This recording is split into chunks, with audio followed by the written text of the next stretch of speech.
Ndi Rozari intwari ikomeye, ndi rumasha mu bashobewe, ndi inkuba zesa mu bahizi. Rozari mwumva si amayobera, si amagambo, si ibikabyo, si ugushyenga, si ukuzimura, si ubwugamo bw'abanebwe. Iyo ni Rozari intwari ikomeye. Abazi ibyanjye barankunda, bangereranya na mashinigani cyangwa mitarayezi yishikamiwe n'uwa nyawe, jete uruwayika bakarusha mu kwitegera umubisha. Mvuga amateka mvuge mu ncamake iyo ntwari itebanya umwanzi, kamushikamira ikamujurujubya iyo icigatiwe n'uwa nyawe.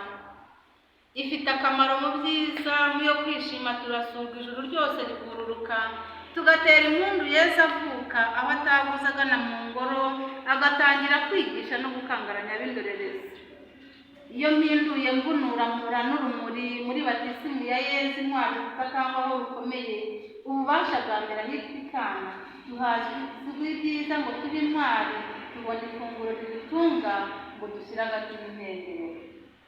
Turacungurwa mu ishavu ryinshi, Yesu intwari tuzirikana, iyo twitwaje iyo ntwaro asambishwa n'ububi bwacu, akubitwa inkoni yambika ikamba ry'imigeri cyaye, byari rigenewe abagiranabi, aheka umusaraba ajya kudupfira.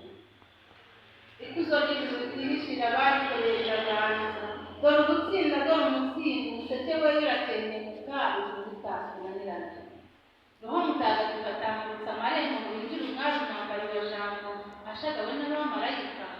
Dore imyirongi, dore inanga, dore umudiho w'amoko yose, dore abakambwe b'ijuru ngo bazizigirwa, kubera ikuzo ry'umugabekazi w'Isirayeli. Ndi intwari itagira amanegwe, mwihisha aho mu masakoshi, aho kunyerwa no mu bipfunsi no mu bishabisha, nyamara izita muzitwara ku mugaragaro. Dore urugamba ruranihira, hakenewe intwari zidatinya, nimuvuge ijambo murihamye, mwivugira mu matamatama n'imyeruge, muvuge ijambo murihamye, mwigonde ijosi sindemereye, nimuryamire amajanja mbakwiza amasasu, murirekurana imbaraga nyinshi, kuko uwo murwana nta mubagira, nk'uko atazigiriye nta n'uwo azazigirira. Ndi intwari idahusha umwanzi, itanaremerera uyitwaje, ndekurira isasu ku mubisha, ingabo yanjye ni dawe uri mu ijuru, umutana wanjye ni Yezu wacu. Iyo ni Rozari intwari ikomeye. Nkunda ishyaka ku musirikare uzi intego, nanjye nkazirika umwanzi niciye icyaha. Dore intego y'uwabampaye, umubyeyi mwiza utarekura iry'iburyo, nubwo mwatabarukana ishema n'isheja mu ijuru kwa jambo, tugahesha ishema intwari ikomeye yo yatsindiye ku musaraba.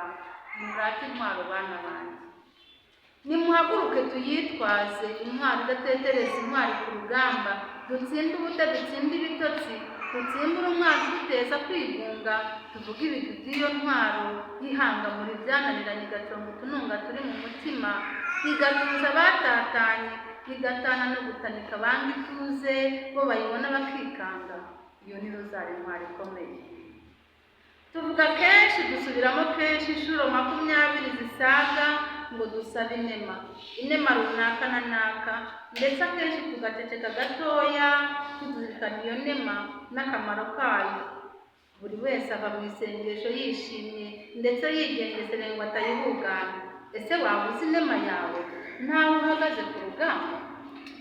Reka ngusabe nanjye ntiretse twitabe twese nk'abitsamuye, dushinge ibirindiraho rukomeye, tugira amahirwe turarinzwe, nitugendere ku ijambo ry'umugaba w'ingabo uzi amanyanga y'iyo nyema, wibuke umuhanano w'ikana, icyo ababwira mu gikora.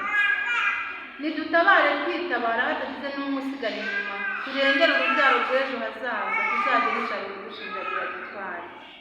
Rozari nziza agahorana ishema muri kiliziya y'isi yose, intwari idatetereza uyisunze, uru urwego twuririraho tugana heza, ngo twigwire mu gituza tuba tujwe kwa jambo. Dusaba umubyeyi utagishwa inama mu gukwiza isi imigisha, na n'uyu munsi awuduhe nk'amapeti kubofisiye. Murabe intwari ku rugamba, tugire twese umunsi mwiza.